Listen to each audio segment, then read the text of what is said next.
He wasn't just a power hitter, he was a phenomenon. In the late 1950s, when stadium lights glowed like silver halos above the diamond, Rocky Colavito walked to the plate with the confidence of a man who knew the crowd wasn't just watching him, they were waiting for him. His swing was a sculpture in motion, a perfect blend of strength and elegance, the kind of motion that made even rival fans pause and admire. And when the ball exploded off his bat, it wasn't just a home run, it was a moment, a memory, a promise fulfilled. To Cleveland, he was more than a star. He was identity. He was pride. He was the face of a city trying to rise, a symbol of working-class hope wrapped inside a uniform numbered 6. When he trotted out to right field and unleashed one of his legendary throws, those laser-straight bullets that seemed to slice through the air without losing height, fans didn't cheer because they expected something special. They cheered because they knew something special was coming. But behind the unforgettable power, the film star charisma, and the stadium-shaking home runs lies a deeper question.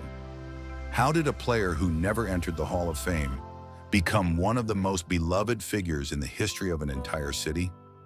Today we revisit the world of Rocky Colavito, the rise, the heartbreak, and the legacy that outlived every statistic. And as you watch, I'd love to hear from you. When you think of Rocky, what's the first image that comes to your mind?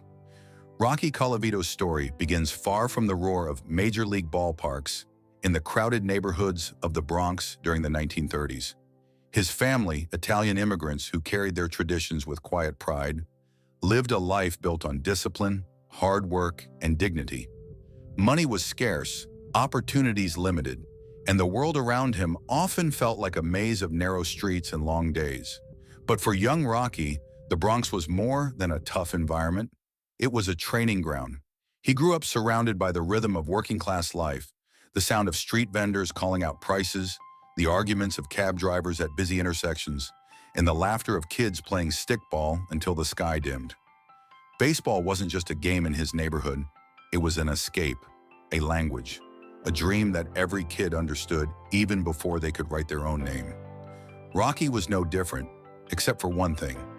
He didn't just dream of baseball, he devoted himself to it. He swung makeshift bats crafted from broom handles and used rubber balls that bounced unpredictably off brick walls. By the time he reached his early teens, his swing was already powerful, almost too powerful for the narrow alleys where he practiced. Every free moment was spent throwing, hitting, or sprinting. He didn't see practice as a sacrifice. He saw it as the only path out of the life he knew. School, however, never felt like his world. Rocky wasn't drawn to textbooks or the long hours in class. At 16, he made a choice that shocked many around him. He left school to focus on baseball full-time. For most kids, that decision would have been reckless. For Rocky, it was clarity. He believed deeply, stubbornly, that he could reach the major leagues. And in a neighborhood where confidence was often the only thing a teenager could truly own, Rocky carried his like armor. Before long, whispers began spreading across the borough. There was a kid in the Bronx with a swing that didn't belong to the streets, and an arm that seemed to defy what a teenager should be capable of. Fate was already circling him, waiting for the right moment. By the time Rocky Colavito reached 17, the legend that began on Bronx sidewalks had started attracting real attention. Scouts were always searching for raw power, but Rocky's combination of strength, bat speed, and arm talent stood out immediately. One Cleveland scout in particular saw something in the teenager that others missed. It wasn't just ability, it was hunger. It was the certainty with which he carried himself, the unmistakable sense that baseball wasn't a dream for him. It was destiny.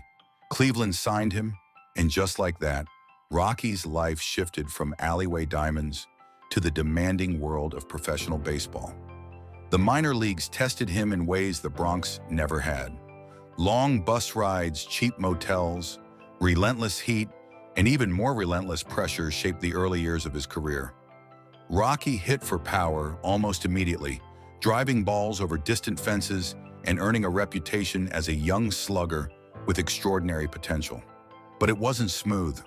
Coaches pushed him to refine his discipline at the plate, to resist his instinct to chase every pitch he believed he could crush. He struggled at times not because he lacked ability, but because his passion often burned faster than his patience. Still, he kept climbing. At every level, he forced people to take notice. Pitchers learned quickly that he punished mistakes, and outfielders learned even faster that he possessed one of the most fearsome arms in the league. There were whispers that he could become something special, something beyond statistics, a player who could change a franchise's identity. In 1955, after years of grinding in the minors, Cleveland finally called him up. His debut wasn't a storybook arrival. He didn't dominate immediately. He had moments of brilliance and moments where he struggled to adjust to major league pitching. Some players allowed doubt to creep in during these early years. Rocky never did. Every setback only sharpened his resolve. But the defining moment of his early career wasn't his debut. It was what came after. It was the slow, steady evolution of a kid from the Bronx into a man ready to shake the foundations of the American League. The stage was set, the spotlight was warming, and every sign pointed to something extraordinary waiting just ahead. Rocky Colavito's true arrival didn't happen quietly. It burst into the American League like a thunderclap. By 1958, he had transformed from a promising young slugger into one of the most electrifying forces in baseball. His swing, once raw and untamed, had sharpened into a weapon capable of altering games with a single motion, and fans could feel it. Every time he stepped into the batter's box, tension rippled through the stadium. The question wasn't whether he could hit a home run, it was whether the pitcher would dare throw him anything close. In 1958, Rocky launched 41 home runs, tying him for the league lead and announcing himself as one of the premier power hitters in baseball. These weren't gentle fly balls drifting over the fence. They were towering blasts that left fielders frozen and left fans staring skyward in awe. His power was pure, unforced, almost effortless, like watching a natural phenomenon, not a man swinging a bat. But his breakout wasn't just about what he did at the plate. In right field, he showcased one of the greatest throwing arms of his generation. His throws were flat, precise, and terrifying.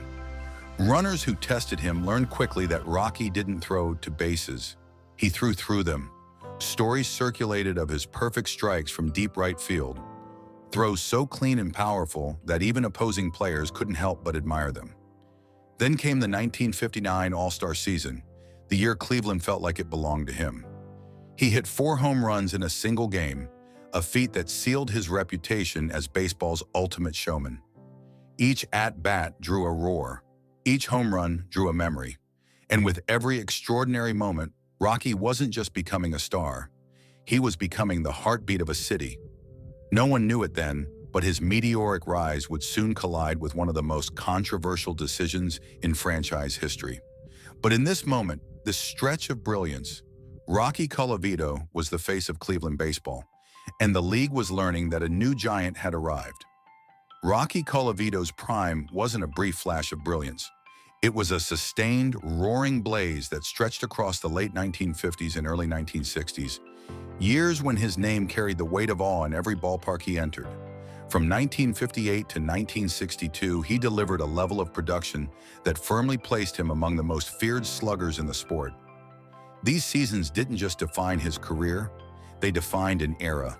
In 1959, the year that cemented his superstardom, Rocky finished second in MVP voting and powered Cleveland's offense with the swagger of a man who belonged among the greats. His 4-home run masterpiece against Baltimore became a part of baseball folklore. Not many players could command a stadium the way he did. The crowd didn't simply watch him, they anticipated him. Even the silence before each pitch felt charged, as if everyone knew something special might happen. Then came 1960, the season that reshaped everything. The unexpected trade to Detroit stunned Cleveland, but Rocky responded the only way he knew how, by turning fury into fuel.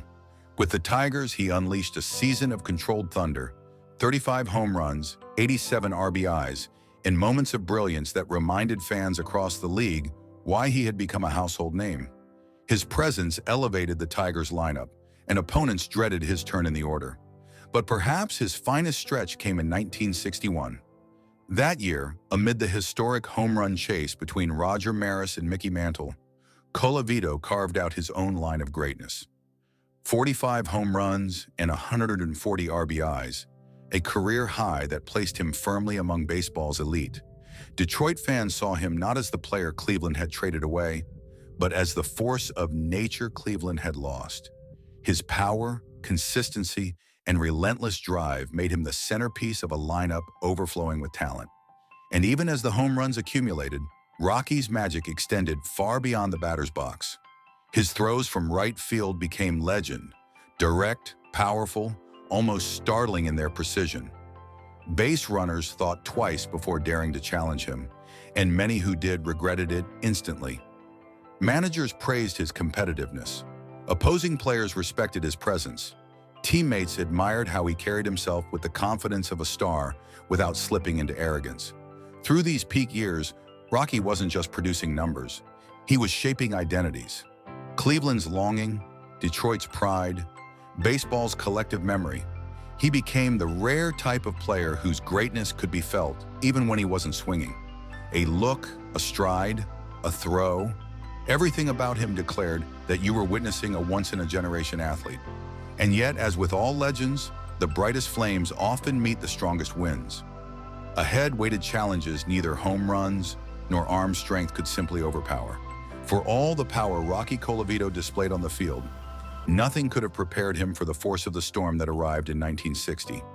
At the height of his popularity in Cleveland, when he was the city's brightest star, its pride, its pulse, the franchise made a decision that would shock the baseball world and haunt the organization for decades. Cleveland traded Rocky Colavito, and overnight, the city felt as if someone had ripped the heart out of its lineup and its identity. No statistic could measure the pain of that moment. Fans were stunned. Newspapers erupted with outrage. Children cried. Adults asked questions that had no answers. For a community that had embraced Rocky as one of their own, the trade felt like a betrayal. And for Rocky himself, it was a blow that went far beyond baseball. He had given Cleveland his best years, and the city had given him unconditional love in return.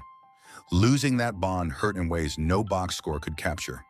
The trade became the seed of what many would later call the curse of Rocky Colavito, a shadow that hung over Cleveland for more than 3 decades as the E-year team struggled through seasons of disappointment.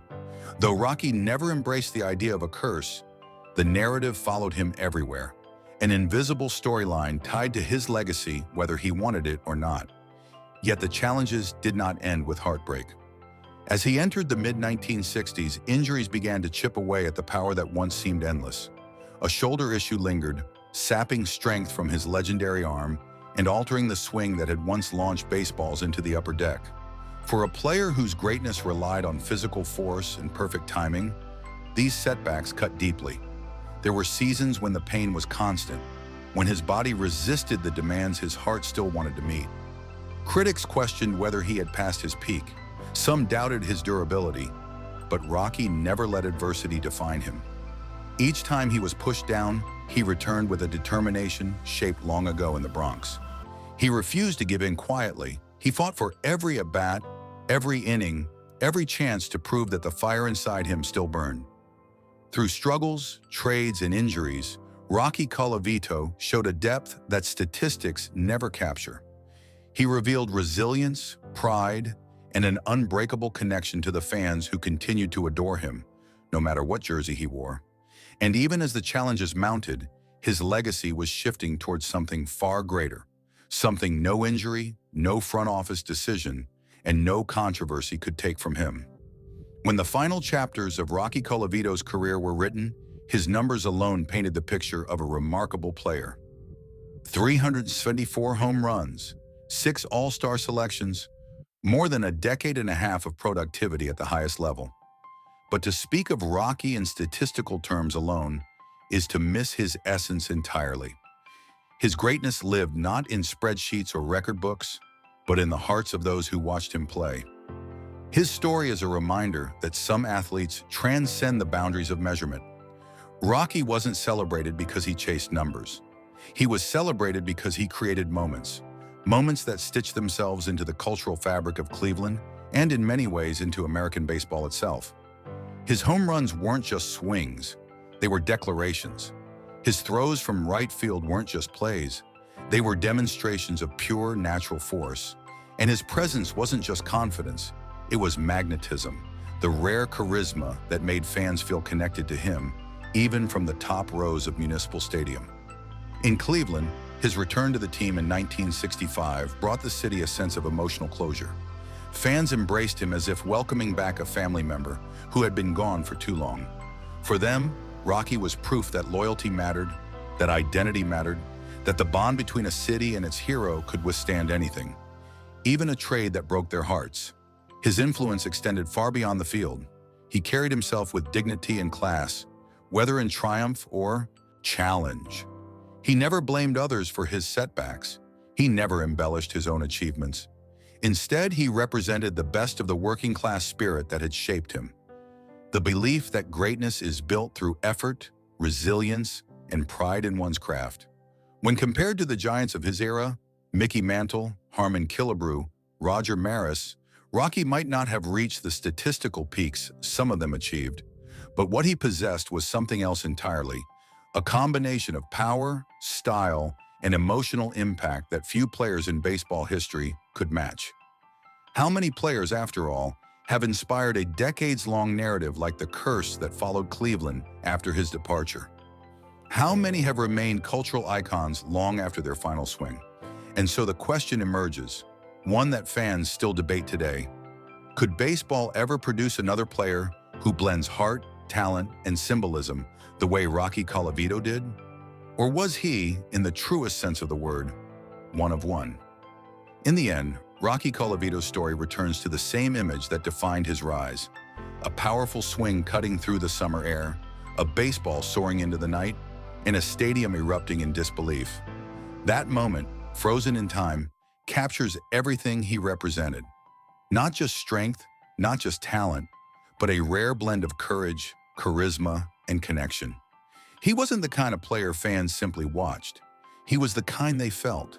His journey carried him from the crowded streets of the Bronx to the heart of Cleveland, from triumphs that electrified the league to challenges that would have broken lesser men. Through it all, Rocky remained himself, steady, proud, fiercely devoted to the game that had shaped him. And even now, decades after his final appearance, his presence lingers like a familiar voice echoing through an old ballpark. What endures most is not the debate over whether he belongs in the Hall of Fame. It's the way he made people believe. Believe in their team, believe in their city, believe in the idea that baseball heroes aren't defined only by records, but by the emotions they leave behind. As you reflect on his legacy, I'd love to hear from you. Which moment from Rocky's journey stays with you the most? And do you think the game will ever see another player with his rare combination of power, personality, and heart? If you enjoyed this story, take a moment to share your thoughts in the comments or explore more legends in our Spirit of Baseball series. The game is full of voices from the past, and each one has a story worth hearing.